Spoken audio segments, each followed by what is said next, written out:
नमस्कार दोस्तों। तो अभी हम लोगों ने पढ़ा ट्रिगोनोमेट्री के बारे में। ट्रिगोनोमेट्री में क्या होता है? ट्रिगोनोमेट्री में थ्री एंगल्स और थ्री साइड्स के रिलेशंस के बारे में हम पढ़ते हैं। तो देखिए, आज हम पढ़ेंगे आगे आगे में हम देखते हैं ट्रिगोनोमेट्री में सबसे पहले एक राइट एंगल बना लेते हैं। राइट एंगल, इस एंगल में ए, बी और सी, जहाँ पे सी एक्यूट एंगल है और ए एक्यूट एंगल है, बी जो है वो राइट एंगल है। अब इसमें हम समझने का प्रयास करते हैं विभिन्न प्रकार के जो साइन हैं, विभिन्न प्रकार के जो रेशियोज हैं उनके बारे में। चूँकि ट्रिगोनोमेट्री ग्रीक वर्ड ट्राइगोनोमेट्रन से बना हुआ है, जिसका मतलब होता है ट्रायंगल को मेजर करना। तो इसमें देखिए क्या हो जाती है, जो परपेंडिकुलर है, परपेंडिकुलर के ठीक सामने वाली साइड, या इजी तरीके से ऐसे कर सकते हैं, जो सबसे लंबी साइड होती है उसको हम हाइपोटेनस कहते हैं, कर्ण कहते हैं। और जो गिवन एंगल है, इसमें दो एक्यूट एंगल दिया हुआ है, एक एंगल ए है और एक एंगल सी है। इस ट्रायंगल में कोई भी एक एंगल जो एक्यूट एंगल है गिवन दिया हुआ, वो हमें दे सकता है, फाई दिया जा सकता है या थीटा दिया जा सकता है। ठीक है, तो अगर हम यहाँ पे फाई की बात करें, फॉर फाई के लिए हमारे पास परपेंडिकुलर क्या होगा और थीटा के लिए परपेंडिकुलर क्या होगा, इसको इजी तरीके से समझने के लिए हम क्या करते हैं, हम फाई के ठीक सामने, फाई से यहाँ पे हम ऐसे अपने आप को एज्यूम करें कि हम फाई एंगल पे खड़े हैं और हमारे सामने क्या दिखेगी, एक दीवार दिखेगी। ये दीवार किसकी दीवार होगी? ए बी की दीवार होगी। और ए बी की दीवार जो होगी, इसको हम क्या बोल देंगे? इसको हम परपेंडिकुलर बोल देंगे। ठीक है, इजी तरीका से पता करने के लिए। क्योंकि फाई एंगल के लिए ए बी क्या हो जाएगा? परपेंडिकुलर हो जाएगा, और ए सी क्या हो जाएगा? हमारा हाइपोटेनस हो जाएगा। तो बचा क्या? बचा हमारे पास बी सी साइड, और बी सी साइड क्या हो जाएगी? बी सी साइड बेस हो जाएगी। ठीक है, अब हम एंगल थीटा के लिए देखते हैं। थीटा के लिए देखिए क्या हो जाएगा। अब हम क्या हो गया, ये कि यहाँ पे एक ट्रायंगल बना लेते हैं। इस ट्रायंगल में same angle A, angle B, angle C, angle B जो है वो राइट एंगल है।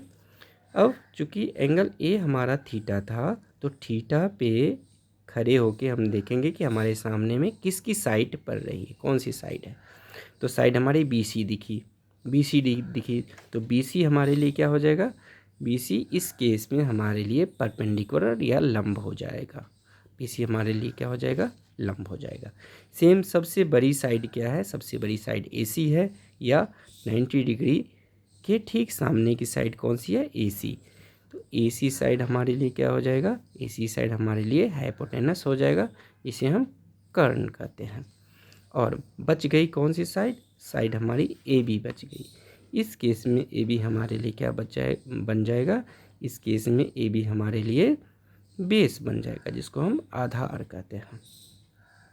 तो देखिए हमारे पास क्या क्या आया। हमारे पास पहला रेशियो आया परपेंडिकुलर बाय हाइपोटेनस, ये फर्स्ट रेशियो आया, जिसको हम बोल देते हैं लंब बटे कर्ण। दूसरा रेशियो क्या आया? दूसरा रेशियो आया बी बाई एच, मतलब आधार बटे कर्ण।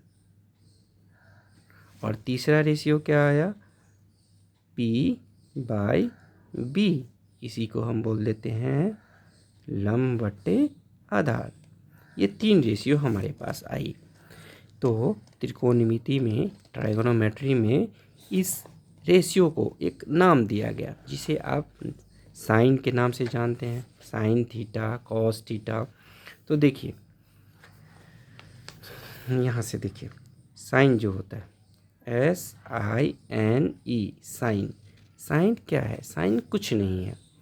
साइन को समझने के लिए हम ऐसे समझेंगे कि साइन जो होता है वो एक रेशियो होता है। किसका रेशियो होता है?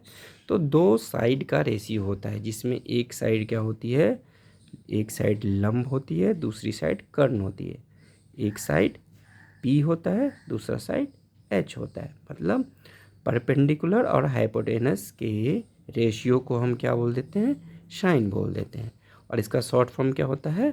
SIN, sign. सेम वे में हमें कोसाइन है, कोसाइन। ये कोसाइन क्या है फिर?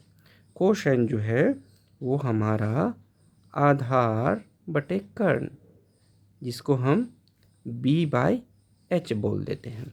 मतलब व्हाट इज कोसाइन? कोसाइन जो होता है वो बेस और हाइपोटेनस का रेशियो होता है, जिसको हम शॉर्ट फॉर्म में क्या लिखते हैं? कॉस। अब आ जाती है टेंजेंट। ये टेंजेंट क्या होता है? टेंजेंट जो होता है वो लंब और आधार का रेशियो होता है, जिसे हम लिख देते हैं P/B। क्या लिखते हैं? P/B। तो P/B क्या है या टेंजेंट क्या है? तो हम क्या कहेंगे? टेंजेंट जो है वो लंब और आधार या परपेंडिकुलर और बेस के रेशियो को हम टेंजेंट बोल देते हैं, जिसका शॉर्ट फॉर्म होता है टेन। अब यहाँ पे हम थीटा लगाएं या फाई लगाएं, ये किसके ऊपर डिपेंड करेगा? ये हमारे एक्यूट एंगल के ऊपर में डिपेंड करेगा कि हम यहाँ पे फाई लगाएं या थीटा लगाएं। वो मैं अभी आपको समझाता हूँ, ध्यान से समझेंगे। तो देखिए, साइन, कोसाइन, टेंजेंट। ठीक साइन का जो उल्टा होता है, विपरीत होता है, अपोजिट होता है, वो क्या होता है? साइन का अपोजिट कोसेंट। कि अब ये कोसेंट क्या हो गया? कोसेंट को हम क्या बोल देंगे? साइन होता है P/H, लेकिन कोसेंट क्या हो जाएगा? कोसेंट उल्टा हो जाएगा, कोसेंट होगा H/P।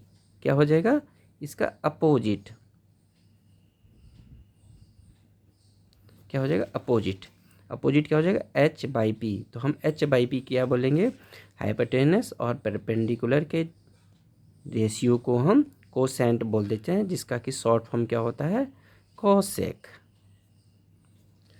कोसाइन, कोसाइन का अपोजिट क्या हो जाएगा? कोसाइन का अपोजिट हो जाएगा शेक, जिसको कि हम बोलते हैं सेकेंड, SECANT, सेकेंड। अब ये सेकेंड क्या हुआ? तो जैसा कि हम जानते हैं कोसाइन का अपोजिट है, और कोसाइन जो होता है कॉस, वो क्या होता है? बेस और हाइपोटेनस का रेशियो होता है। तो सेकेंड क्या हो जाएगी? हाइपोटेनस और बेस का रेशियो। ठीक है। अब हम पढ़ते हैं टेंजेंट। टेंजेंट का अपोजिट क्या हो जाएगा? टेंजेंट का अपोजिट होता है कोटेंजेंट, कोटेंजेंट। अब ये कोटेंजेंट क्या हो जाएगा? Base by perpendicular. बेस और परपेंडिकुलर के रेशियो को हम क्या बोलते हैं? को कोटेंजेंट। सेकेंड का शॉर्ट फॉर्म होता है सेक, और कोजेंट टेंजेंट का शॉर्ट फॉर्म होता है कॉट। ठीक है।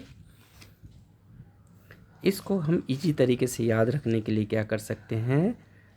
पंडित भोला प्रसाद हर हर बोल, सोना चांदी तोल। इस शॉर्ट फॉर्म से हम इसको याद कर सकते हैं इजी तरीके से, जहाँ की P/H साइन को बताएगा, B/H कॉस को बताएगा, और P/B टेन को बताएगा। और जब हम उल्टा रेशियो रिवर्स चलेंगे तो ये क्या बताएगा? H/P बताएगा कोस को, H/P बताएगा कोसेक को, H/B बताएगा सेक को, और B/P बताएगा कॉट को। ठीक है। हिंदी में याद करने के लिए हम क्या कर सकते हैं? LALKKA, लाल कक्का। लंब वाइकर्ण साइन के लिए, आधार वाइकर्ण कॉस के लिए, लंब बटे आधार टेंजेंट के लिए। ये हो गया। आगे की क्लास में हम पाइथागोरस थ्योरम्स को समझेंगे, और पाइथागोरस थ्योरम्स का क्या यूजेस है उसको हम देखेंगे। तब तक के लिए धन्यवाद। आप लोगों से आग्रह है कि इस चैनल को कृपया सब्सक्राइब कीजिए। Thank you.